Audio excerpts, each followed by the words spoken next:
You're listening to Not So Live from Asteroid G. I'm Mike Finkelstein. With me, as always, is... Lord Josh Schaefer.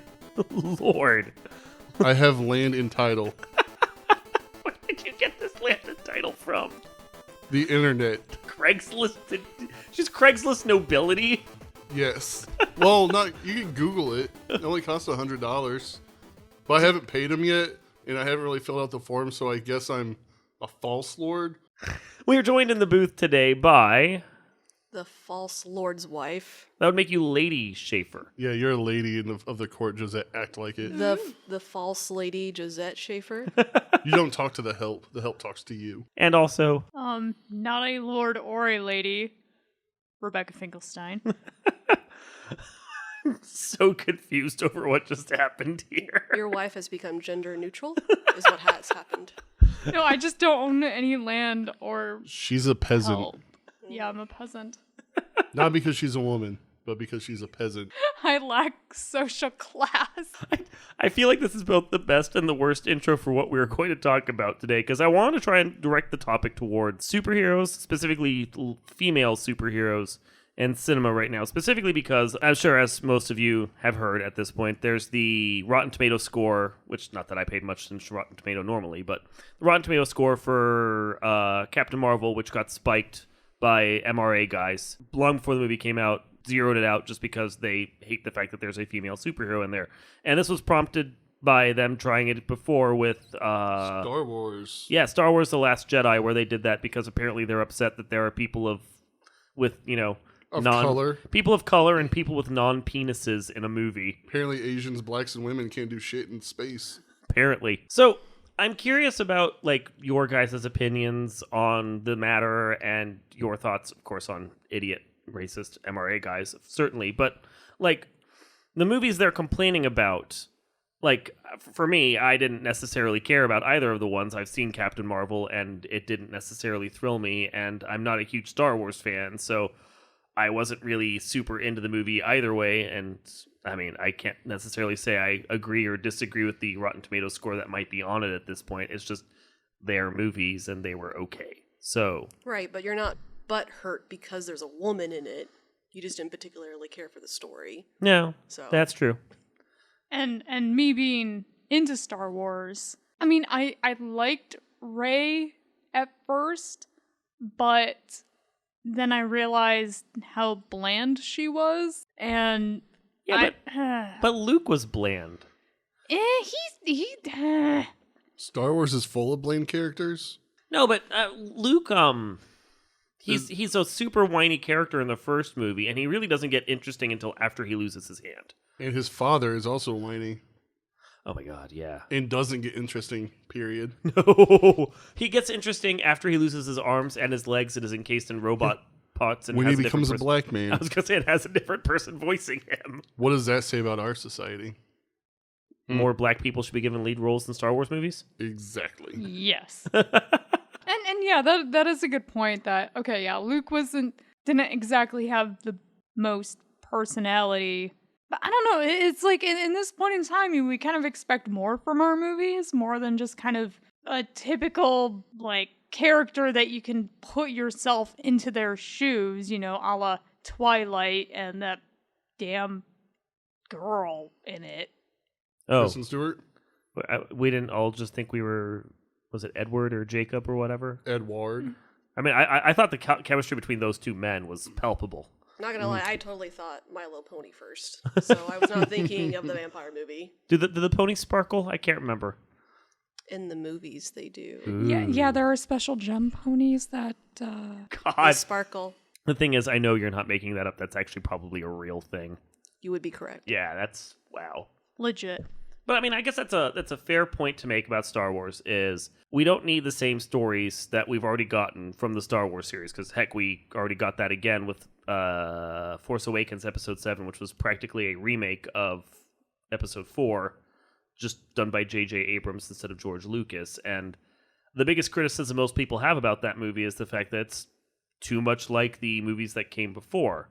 And then the movies that George Lucas made after the original trilogy don't really push the series forward at all. They star more white people doing more white people things with Force and almost feels less inclusive because just due to midichlorians, less people are capable of having the Force in them even. And other racial stereotypes of the alien races. Yeah, what does it say about the Star Wars movies that the white people are the ones that get all the midichlorians? What's that all about? Samuel L. Jackson. Yeah, but he's not as powerful as Anakin is.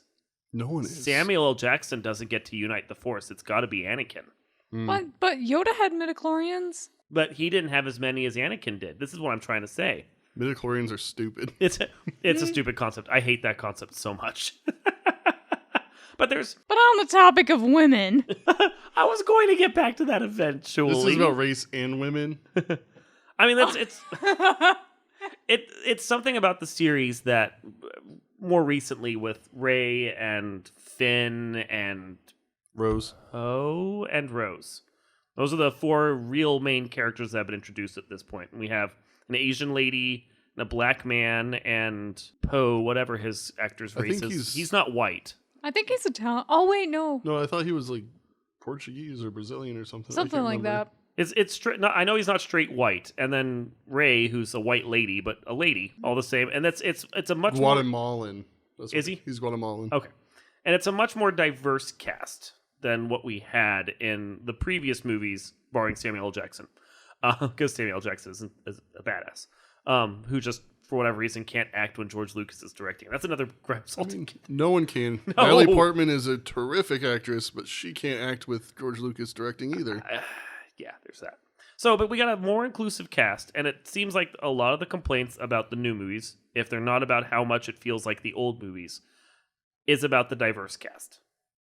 So, aside from Rey, who you apparently found boring, what do you think about the rest of the diverse cast? I mean, heaven forbid we have a diverse cast in, I don't know, motherfucking space. Well, But what do I know? I don't understand how people can grouse about like their space drama and having a diverse cast when you have Star Trek, which has been diverse from the beginning, was purposely designed to be diverse. Well, those people don't usually like Star Trek, though. But Star Trek, to be fair, has been from the very beginning, whereas Star Wars, like you said, did not start off that way. So are you saying that Star Wars is for white supremacists? Is that the point that you're trying to make? Have you seen the First Order? Touche. Point.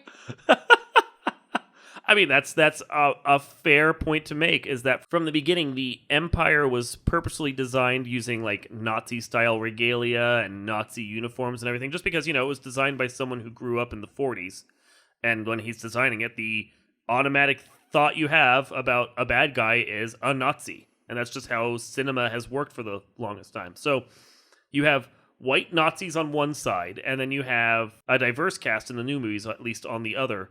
Is that what people's problem is? Is that it's the Nazis are getting beat up by like ladies and black people now? Is that what we're having a problem with? I don't think so. I think they'd be okay if it was a bunch of white men defeating the Nazis. Okay. Their issue is that it's a group of minorities defeating the Nazis for some reason. I don't even think it's that. I think it's not to mansplain. Oh, please, But- mansplain to all of us. You can look at me while you do it, though. Okay, this is less uncomfortable. But the kissy faces are distracting. Anyway, but I think a lot of it's because a lot of these, I want to blame everything on 9/11.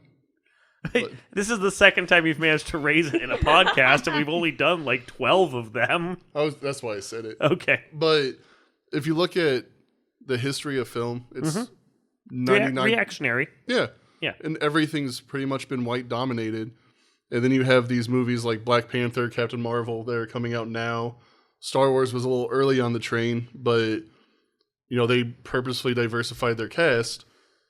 And a lot of these people who are used to seeing whitewashed Hollywood stories are getting hurt because they think that their own culture is being dampened a little bit, not understanding that, as a white person, we've stolen a lot from pretty much every other culture, especially in Hollywood. So you feel like they're losing their representation? yeah, and they're scared and stupid.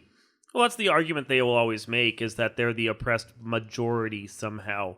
Yeah, because the majority always oppresses people, right? Well, gets oppressed. Gets oppressed. Yeah. I mean, that would be their argument, is that somehow being a man is an oppressed minority, even though they're in the majority. Like, well, sort of. they're in the controlling majority. If you just look at it from that respect. So Yeah, but yeah. I remember the first time I saw the trailer for Force Awakens, I looked at the YouTube comments and everyone was like, "Oh my god, a black stormtrooper! How can you have a black stormtrooper?" Buh. Well, yeah, shouldn't they all be of like Spanish or Arabic descent because they're all from Jeremy Clarkson. because they're all from the one assassin guy. Yeah. His stock. What? Jango Fett. Fett. Jango Fett. Oh, right. They were all at one point just Jango Fett And over he's and over again. Australian? Is he? I thought he was Yeah. of some racial descent. I don't know. Australia's a race, right? They have kangaroos. Yes. Yes, they are a race. We will just move on from that. No, but I mean, technically, if they were all still based on Jango Fett, I could kind of see how the argument was you couldn't have someone who doesn't look like Jango Fett. Not specifically that they couldn't be someone who's black, but literally can't be anyone other than Jango Fett. But didn't they already establish that, like, They had conscripts and Yeah, people like, that after raised the- from birth and yeah, after the first batch was done, conscription was a thing. yeah. Yeah. And that's been part of Star Wars continuity forever. Like they had Mm-hmm. alien races and whatnot be stormtroopers in the extended universe, so it's not a big surprise that one of them could be black. Although, of course, I also want to point out the simple fact that you made a huge mistake there at the very beginning. You looked at the YouTube comments. Never look at YouTube comments. The only time you can look at YouTube comments is when it's like a very small group that doesn't have any bad apples. And like the second a group gets more than 5 people in it, you suddenly get nasty YouTube comments. One of the two of them is going to complain about something, and that's just the end of the world. Yeah. And it's all stupid, like Well, yes, I think the entire point of all this is that the MRA is stupid. I'm just going to put that out there. I don't know who else is going to agree with me. It's hard line, hot take, MRA guys are dumb. yeah. And Really, no argument? Well, maybe misguided. No. Oh no, there No. is. That's right. Solidarity right there. no ma'am. They're just butthurt about the dumbest shit. But I do like I can kind of see their point where just to play devil's advocate a bit, Okay. just because I feel like you want the argument. It's a podcast. I feel like we should. Yeah, but I mean, since we all are on the same page, it's not much of an argument. So I'll lay on the grenade for I'm us. certainly not going to collect one random guy who disagrees with us just to get a balanced point of view because that. Well, no. I can kind of understand their point that some of it seems a little bit forced down people's throats. Like what we talked about with the last Ghostbusters movie, where it wasn't a piece of femininity or feminine culture or anything. It was just women playing the roles that men used to play. And then people to kind of take it and run with what it is. Star Wars is just a story about an orphan lady who happens to find a person who happens to be black and finds another person who happens to be from Guatemala and another person who's Asian. Like, it's like I can do that by walking down the street and it's not that big of a deal. But I don't remember what my original point was because I completely You lost. were trying to play devil's advocate, Yeah, but now and- you're back on our side again. Like, apparently you can't even argue that. I can't, like, But you were making a good point, which makes me think of Captain Marvel when you were saying how, Shoving down throats. how like it's just putting a female in a male character's role, basically. yeah. But I mean, Captain Marvel's been a woman in the comic books for years. Well, that's Yeah, not- but it's like the way the movie was, the way I felt. It felt like, oh, it's just like any other dumb, like Superman or Batman, and there's not the richness that I would expect or depth that I would expect in the hype of a female movie, like a nice, strong, assertive female type. But I don't know. I don't feel like we got that with this movie. There a lot of the movie for Captain Marvel, which I know you guys haven't seen just yet. It felt like if you had swapped her out for a dude, the movie would have played exactly the same. But if you compare that to Wonder Woman, if you swapped her out for a dude, it would be a completely different movie. It just wouldn't even play. But the way, like, there's only a few instances where the movie felt like it was actually addressing her, like, and not like doing it in a way to like having to, but like just addressing the fact that her gender was different. And at least one of those was so on the nose. It was a scene where she gets into a fight and it starts playing No Doubt's I'm Just a Girl, which was just terrible. That's It kind of was cringy. such an awful moment in that movie. That was so bad. But it doesn't use her strength as a woman the way like Wonder Woman did for that character. I think is the problem. See, and I haven't seen the movie, so this is completely just me going off of what you guys have been saying or what I've heard other places. But first, like, Marvel knows how to write women characters, I think. Like, the ladies in Black Panther were fierce. Like, they were independent, amazing. Like, Yeah, yeah.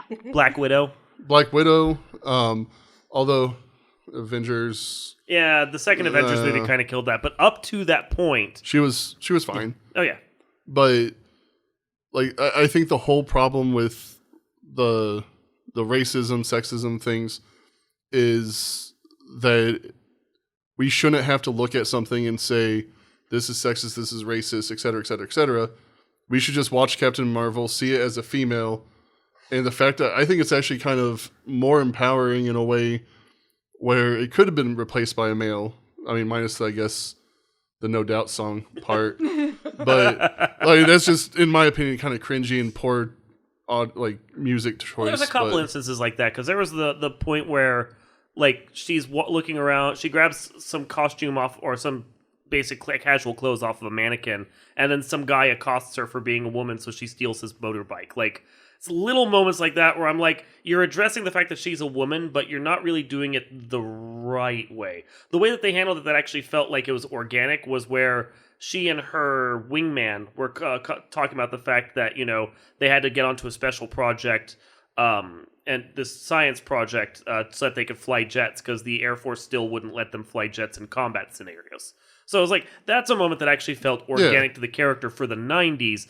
Other moments in it were just like, oh, we're putting a female hero in here, but we're doing it ha ha ha. And it's like, if you took those moments out, aside from the actual background of the character, it didn't feel like they were really properly addressing her. They properly addressed her once. Yeah. Yeah, but I do kind of see where Josh is coming from, and I have like thought of that too, how it's like, yeah, I could see how it could be empowering for a woman to basically be able to play the role of a man and not have it be a thing, or not have to change it to make it more girly or more emotional or whatever, where a woman is allowed to not be emotional. But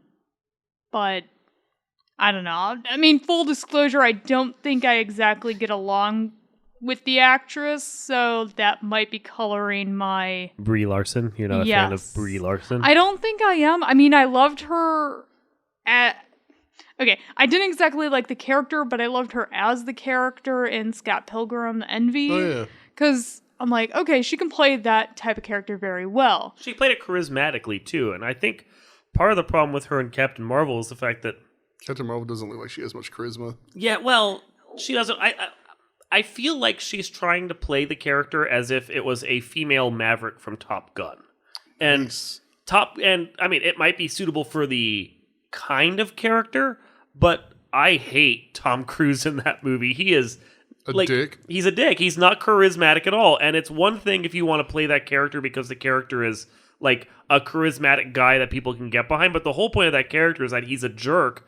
And he only becomes interesting when he like has his comeuppance. Mm-hmm. And she's not a character that's going to get her comeuppance because she has to grow to be a hero, quote unquote. It's the learning the opposite lesson for the character. So, But I mean, to your point though, I mean, I think that there are really good, like, feminist, I'm using air quotes for feminist movies. Like, my opinion, the most feminist movie that exists, and I think one of you guys might say what or something, but I was doing a lot of thought about this since a couple hours ago when we said that we were talking about this topic. But Starship Troopers, like, no, I could see that. like, they have women in combat, they have women in leadership roles, they're pilots, they're doing literally everything men can do.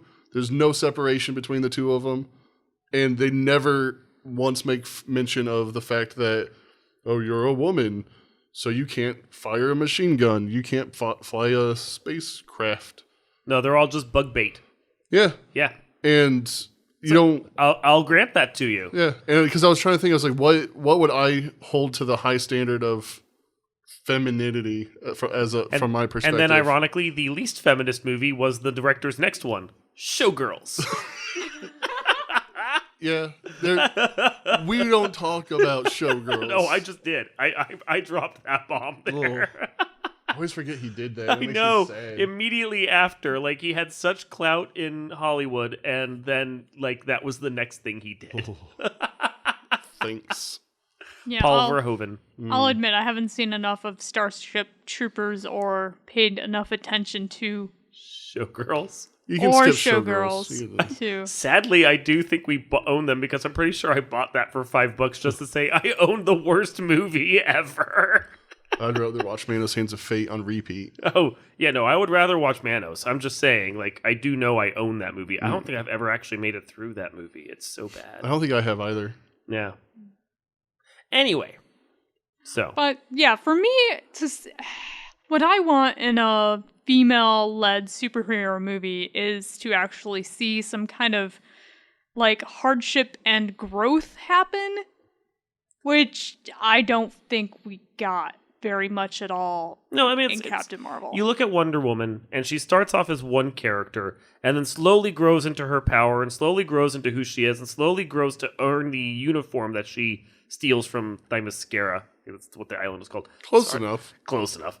But yeah, with Captain Marvel, she starts the movie with powers and a group to work with, and the only thing that changes is who she's fighting for. She doesn't gain any more power. She doesn't gain any weaknesses. She doesn't learn really anything new about herself. She's just there, start to finish, the same person. I mean, even Thor, who basically has the same plot line, dropped on Earth, has to figure out how to get home.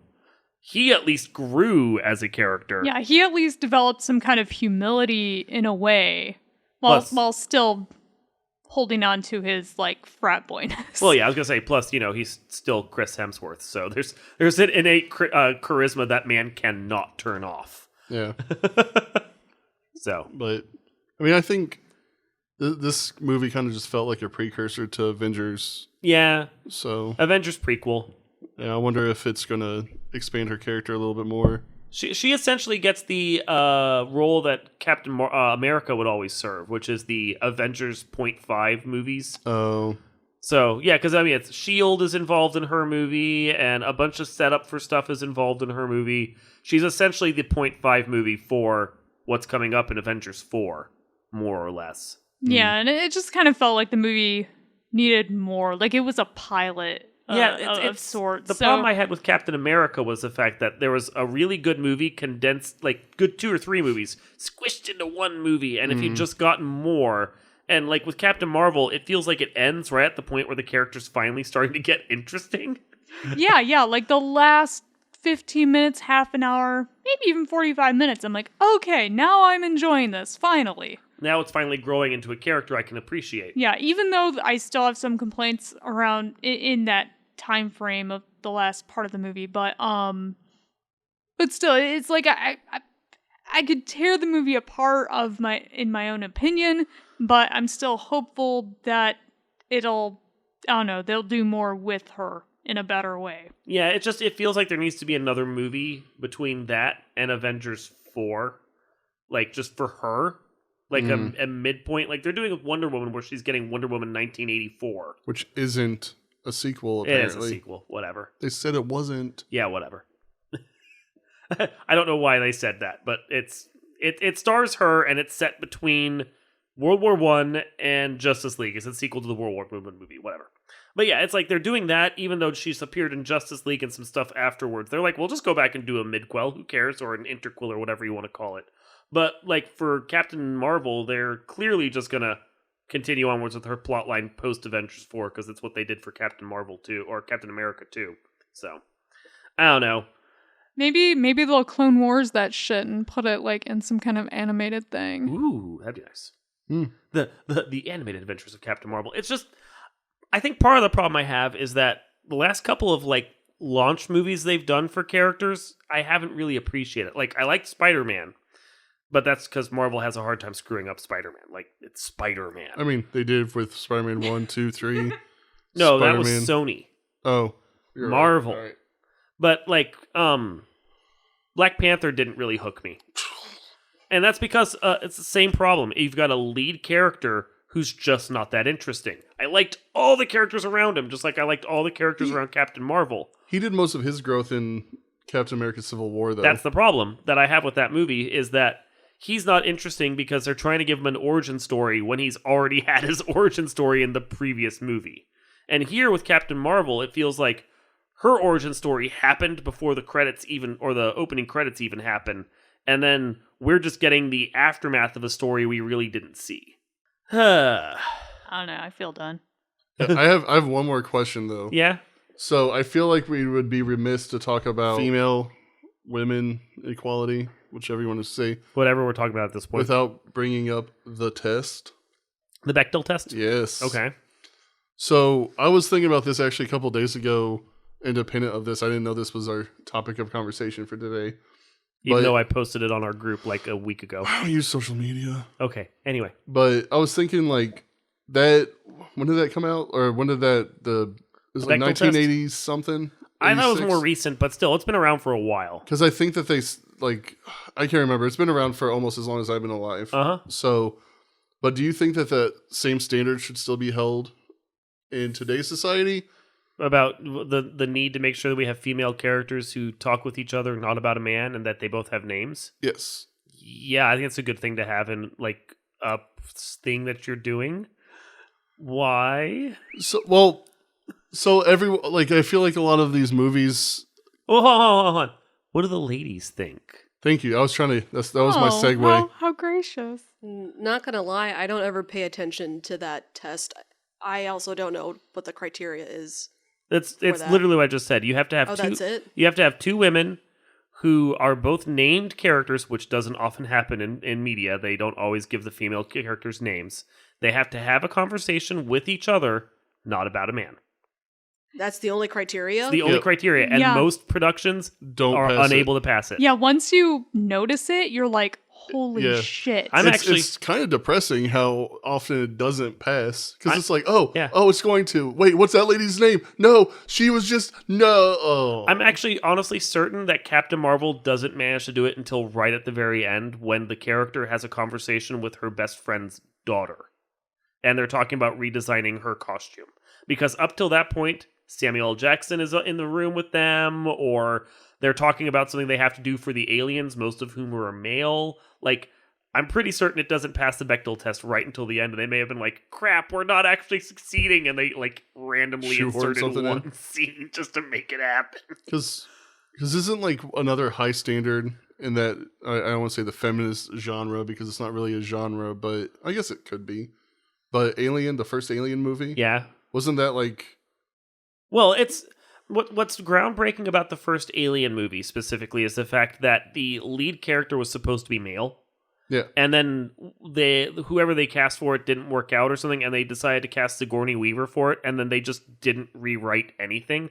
All they did was change her name from like I think Alan to Ellen, and that was it. And because most of the time she's just called Ripley. Yeah, They don't even use her first name, so it's always this, and it's her following the rules. And she's actually, if you watch her, she's like the rule Nazi of the ship. oh yeah, She forces them to stay on task and follow the rules and the law of the galactic thing that they're doing or whatever.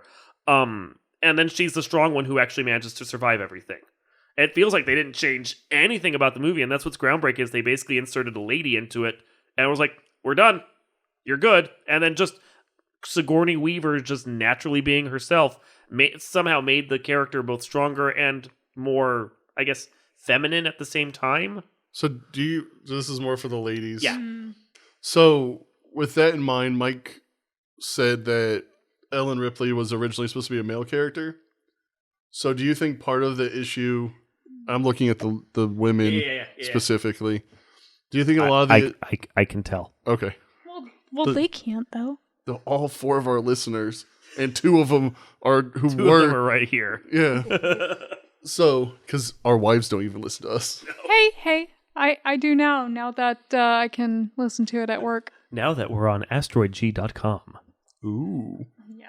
But do you think a lot of the issues are that men try to write women for what they think women want to be likened to? Like, because I just imagine like a smoke-filled room with a bunch of overweight, maybe Italian guys in suits. I don't know why they're Italian. Up until recently, for our viewers, I thought I was Italian, so it's not racist. But you have all these people in a room who are trying to be like, how's I supposed to talk about my women's? And that's my Italian accent. That was glorious. And and so they just kind of butcher something. So do you think like if more writers, I mean, obviously if they were female writers, it would just fix the issue. But we all know that's not going to happen. I was sarcastic also. You can't see my face, so I want to over-explain. I'm over-explaining from a male's perspective. I think they call that You mean mansplaining? Yes, I'm gonna I'm gonna woman-splain that to you. Splaining from the men. I'm splaining for the men. So like I'm the first to admit that by and large my gender is arrogant and can I say what's the word I'm looking for? Well endowed. Not all of them. Yeah. Arrogant and Arrogant and Selfish? dumb. okay. That's See, what I was looking gonna for. say dumb, but I didn't want to be harsh. No, dumb. Okay. And I was hoping someone else would say it for me because Oh. 50. I'm Here, I could say it. Dumb. dumb. You certainly sounded dumb. Just be like, See, it's part of the gag. male Josh character. But We need a whiteboard. a whiteboard, we should swat this Why's it Yes. gotta be white? Why's it gotta be like that? because 'Cause I'm blackboards don't racist. exist anymore. He's not wrong. Just another example of white man taking the black man's job. Whoa, we got really off track. We're still talking about minorities, right? Like, I don't even remember. Oh, but back on topic, Mike. back to your question. So, just assuming that women probably won't be in the writer's room for a little bit longer because Hollywood, do you think that men should just write women as men? Or, I don't even remember what my initial point was anymore. Thanks, Mike. So I think what you're trying to get at. Go on. I don't know anymore. I think what you're trying to get at is if they would just I don't know what you're trying to I had it all in my head. Whether it would be better if males just wrote as like male characters and then just happen to have females play them, or if they should write what they think that females characters actually are like. Well, let me take it from a different perspective, because obviously I can't say one way or another whether or not that's a good thing from a female perspective, because I'm not. But when I'm writing characters for any of the productions that I work on, Follower or some of the stuff that I've tried to do for our video stuff that never took off, I may have a specific version of a character in my head that I'm writing, but like when it comes to race or what they may actually look like on the script, I leave all of that out. Yeah. Because in my opinion, it's better to find an actor or actress in certain instances that suit the character more than it is having a preconceived notion and being like, I need a 20-year-old white female with, B-cup tits or whatever it is that they actually put on call sheets because it's male-dominated and they suck. I've had people that I've passed off my scripts to, and I'm like, here, do draw a cover for me for this, and I'll pay you money. It's called a commission. And then I get complaints from them. They're like, you didn't give me enough to describe them. I'm like, I don't care. You figure that out. You read the script, whatever you envision, you do it because you're drawing the actor at that moment. If I was to cast this, I don't know who I'd cast. I would probably sit there at the back of the room with my eyes closed and listen to their performance more than I would see, oh, you're a 6'5" black guy. You're going to suit this specific character this way. I don't necessarily look at it like that. That's racist. No. And I mean, I guess the other side of it could be Joking. could be thought of too as like women writing male characters. But, I mean, I think Tina Fey is a perfect example of how a woman could write multi-dimensional characters. Like, she has, I don't know how much script writing she actually does, but you have 30 Rock where she wrote, I guess, the most stereotypical man on the planet. I'm going to argue whether or not she actually wrote that character or if it was just mostly ad-libbed by Alec Baldwin. I think I was actually thinking the same thing, but Whatever script she may have had was probably just an indication of where he was supposed to take the plot, and then Alec Baldwin just ran with it. Seriously, I'd be willing to bet that 95% of that was just him and her riffing Yeah. until Oh, they sure. got a scene. You sure. can't put Alec Baldwin in a box. No. I mean, well, even with like Great News or, is that what that's good? that news? was, great news. Great News or Kimmy Schmidt. Like, Mhm. like I've never felt underappreciated or.